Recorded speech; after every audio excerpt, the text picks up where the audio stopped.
Shalom and welcome to Inside Israel News, your source for unbiased and thorough analysis of Israeli news, politics, and current events in the Middle East. I'm your host, Mensch-Kight.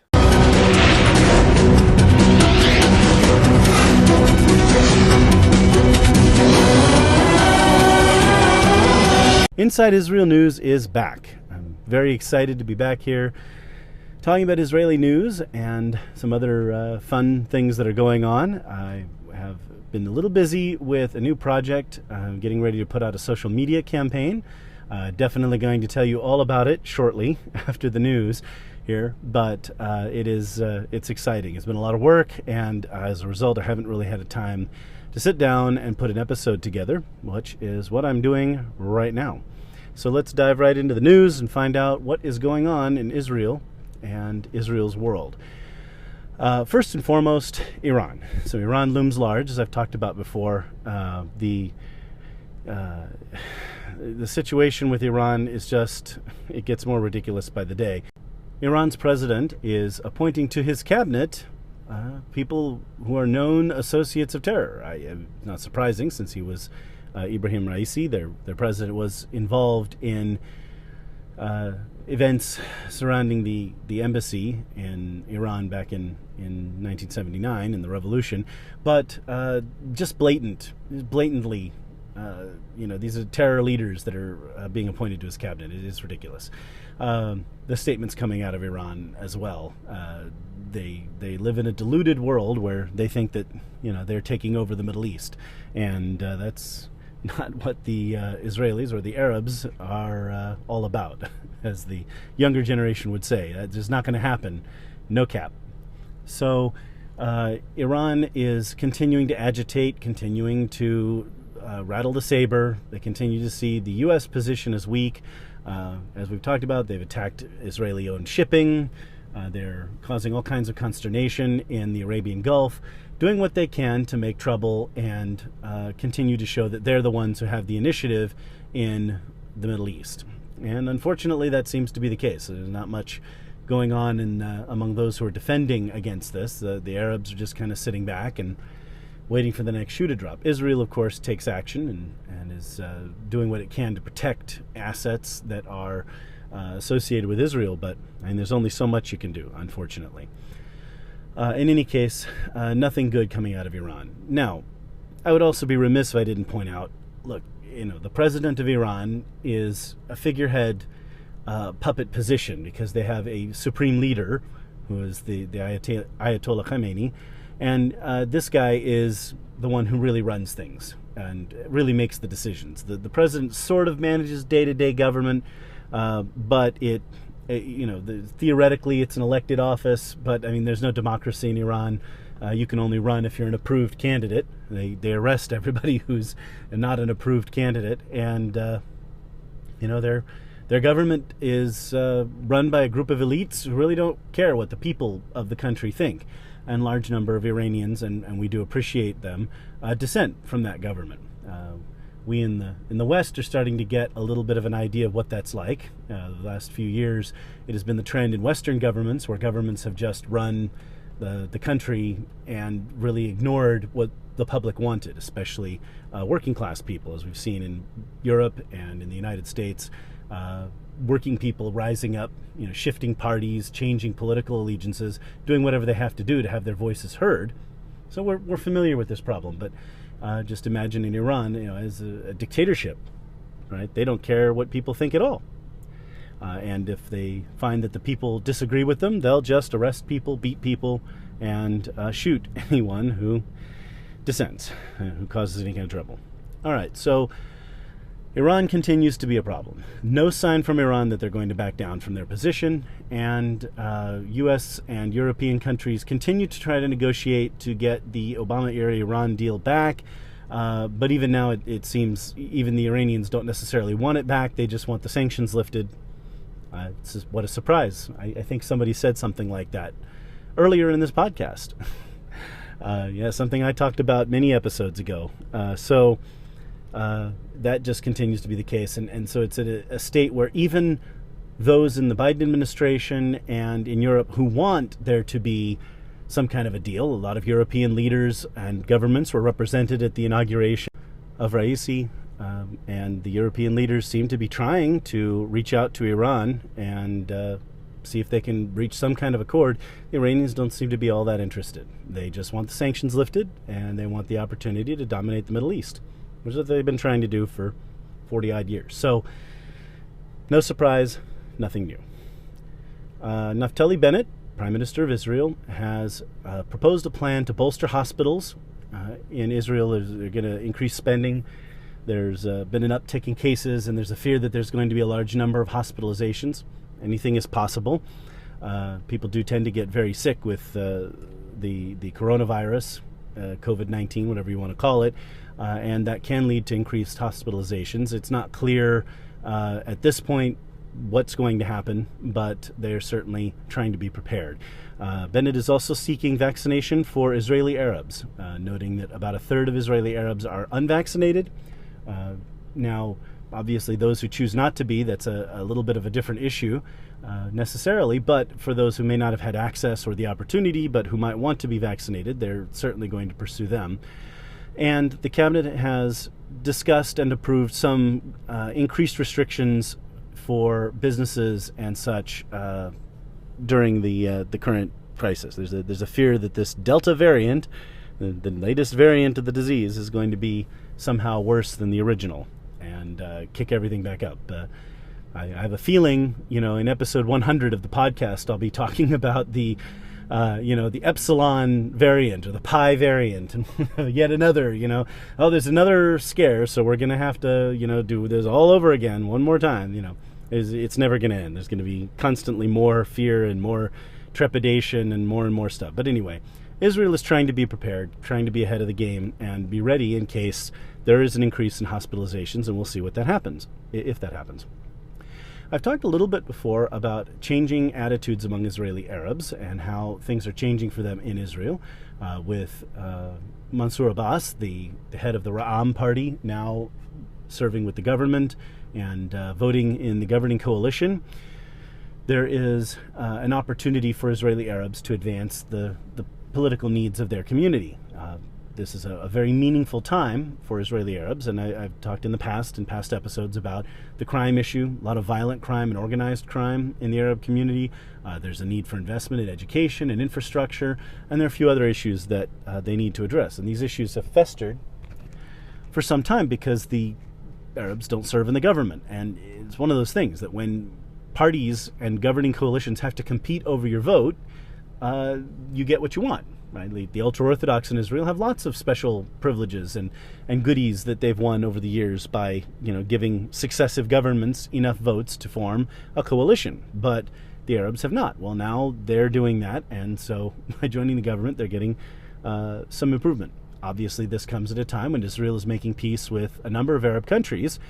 More on that in just a minute. But there's certainly signs of change. Arab enlistment in the Israeli Defense Forces continues to increase, increasing at a fairly rapid pace. A large number of Israeli Arabs, especially young Israeli Arabs, are joining the military. Now, I should note there's a draft in Israel. There's a conscription. All of Israel's Jewish residents have to serve, except for the ultra-Orthodox who serve in religious schools. They're given a special privilege to be exempt from the draft. But the young Jewish youths are drafted, conscripted into the military for a period of time, about 2 years that they serve, and they have some kind of military training. They train with guns, they travel the country, they make friends for life, and they learn skills that impact their later career and that kind of thing. But Arabs, the Bedouins, the Druze, the non-Jews in Israel are not compelled to serve. So they don't have to join the military, and they're choosing to join. And that rise is promising. There's this greater sense of a common enemy in Iran trying to dominate the Muslim world, the Arab Sunni world, as much as they want to destroy Israel. And there's a certain fellowship there, I want to say, growing sense of common purpose. So obviously, the more that Israel and Arabs find that they have in common, which is a very good thing, will be we'll be able to defend each other and ourselves much better. And so that's going well. I'm going to talk in the future about some of the relations between Jews and Muslims, especially over the years, including things like the Medina charters and that kind of thing. There is certainly precedent for Jews and Muslims in the Arab world to make peace and be friends with one another. It's just a matter of the will to do so, right? And we'll see if that will emerges. Human Rights Watch, the international non-government organization, has called out Hamas for war crimes in the recent conflict with Israel, especially for their missile attacks on Israeli civilians, right, on Israeli homes, hospitals, schools, right? They just fire indiscriminately into Israeli cities. Thankfully, I would say, Baruch Hashem, with God's blessing, we have the Iron Dome system that shoots down most of these rockets. But some of them fall, and a number of people have been sadly killed in the recent conflict. What democratically elected government, what group of citizens anywhere in the world can tolerate being killed, right? Their citizens being destroyed, their lives being destroyed, their property. So, of course, the Israeli government is forced to fight back. And then we get for the international media and the anti-Semitic left, we get all this nonsense about how somehow Israel is oppressing and indiscriminately bombing and hurting people. So we're all familiar with that. But Human Rights Watch is calling out Hamas. They're also highlighting that there were a number of Hamas rockets that fell short of the Gaza border and fell on Gaza communities, hurting and killing Gazans, Arabs living in the Gaza Strip. So they've even called that out. The Hamas doesn't care if their own people die. In fact, the more the merrier, as far as they're concerned. It gives them fodder for going on the news and saying, oh, look at this horrible thing happened, and they'll just find some way to blame it on Israel. The fact is, Hamas is an organization that rules the Gaza Strip with an iron fist. There is no freedom of speech. There is no freedom of religion. There is no freedom of the press there. Those people have to do what Hamas tells them to, and they are forced to live by the strictures of fundamentalist Islamic law. That even a lot of Muslims around the world don't interpret that way or wouldn't support. So this is the oppression that they have to face, and people who rule them who really don't care about their lives. That's a tough situation. Yair Lapid, the foreign minister and prime minister in rotation, who, if this government goes another 2 years, will rotate into the prime ministership, has inaugurated Israel's liaison office in Morocco. Now, it's a liaison office, not an embassy at the moment, but the foreign minister of Israel has visited Morocco, one of the countries that in the Abraham Accords normalized relations with Israel, or promised to. We're in the process of that. And now, a foreign minister of Israel, a high-ranking Israeli government official, has visited Morocco. That is still a huge victory. Now, hot off the presses, I found out just today, an announcement from Yair Lapid, that they plan for relations to be completely normalized. That is, Israel is going to have a real embassy in Rabat, in Morocco, in the capital, like any other country, within 2 months. That's an ambitious goal. But hey, if you're going to have a goal, go for the gold. I mean, let's do it. If Israel can have an embassy in Rabat and have a real relationship with Morocco, that is just such a blessing. Now, one more country that accepts Israel's right to exist and relates to Israel as an equal. Right, so that's big. I've been talking about this trip a lot. It's very, very important and very special. There are a lot of Jews in Israel who were forced to flee Morocco many years ago. And just in recent decades, it's been possible for some of them to go back. Children of the family and some of the older folks who were forced to leave could not return to Israel. And so they're going back and they're able to visit old villages. And they're meeting old family friends that a lot of people in the Arab world are growing, especially the older generations, are becoming aware that they made a huge mistake in supporting their governments, or at least allowing their fascist governments of the Gamal Abdel Nasser era to drive out the Jews in their country and force them to flee. Many of those Jews, about 800,000 in total, were forced to flee these countries. Most of them ended up in Israel, and they lost everything. They lost their businesses, their properties, that whatever they had, they lost. And also those ties. And so a lot of people in the Arab world are recognizing that that was a mistake to do that. So there's slowly starting to be a healing process going on here, is what I'm trying to drive at. Little bit by little bit. But unfortunately, these North African and Middle Eastern countries have lost their Jewish populations, and they're not going back. Right? So that's their loss.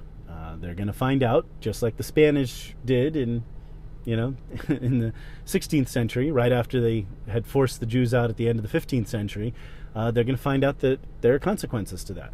And it definitely has an impact on your economy. And unfortunately for them. Good for Israel, though. So that's happening. If you are interested in learning more about the experience of Jews from the Middle East and North Africa, there is an organization called JIMENA, Jews in the Middle East and North Africa. JIMENA, JIMENA, .org, and that organization is dedicated to the memory of that exodus, of Jews being forced out of those countries. So go check that out. That's good information to learn about that. We hear all this stuff about, poor Palestinian, they're refugees and they're forced to flee. It's a sad story, okay? But Jews have a sad story of our own, with about twice the number of people. And there are stories recorded at Jimena, and I've heard them personally from friends of mine of people who spent 3 years in a concentration camp. I mean, look into a man's eyes, really. Again, we hear all this propaganda from the left, or the poor Palestinians and all that over here.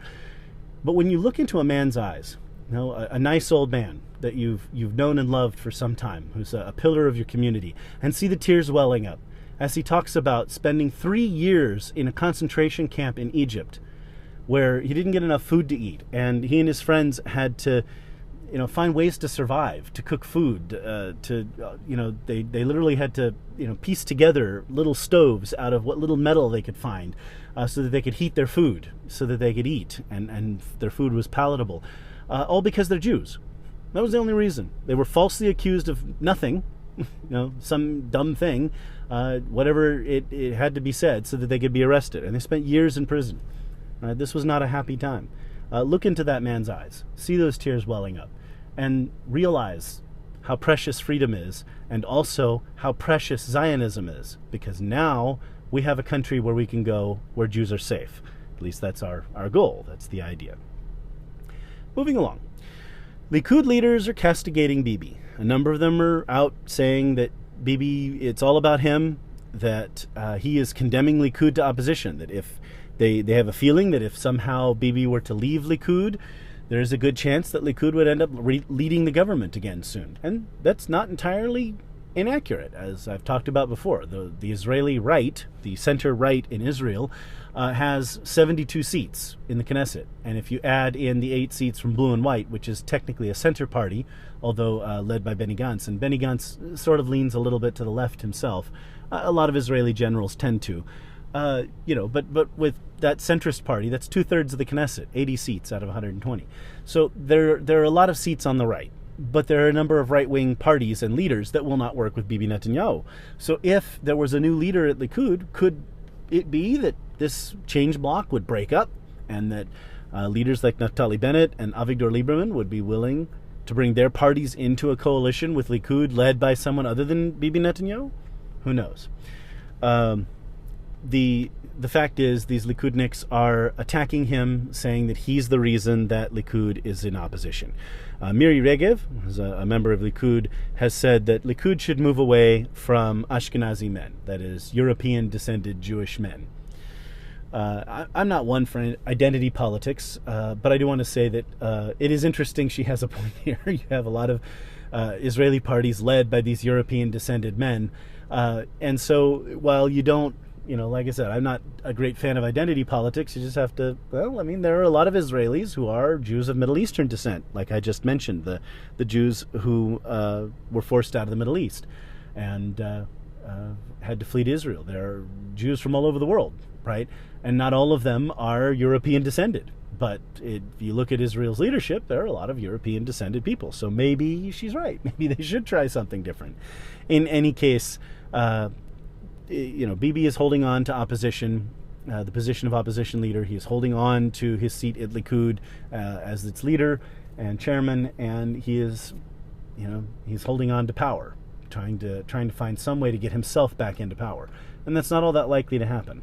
As my analysis was earlier on, you can listen to in an earlier episode, I talked about, I think there's a very good chance the change bloc will survive as long as Bibi Netanyahu leads Likud. Because he is the one thing, he personally, Netanyahu himself personally, is the one thing around which the change bloc can rally.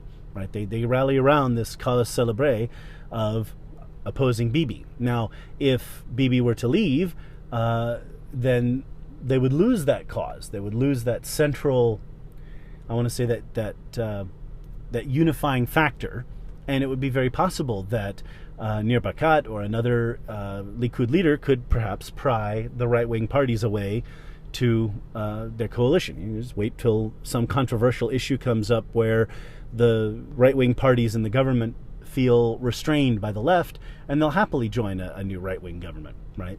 And so the right bloc would be back in power. Well, we'll see. So that's where Likud is.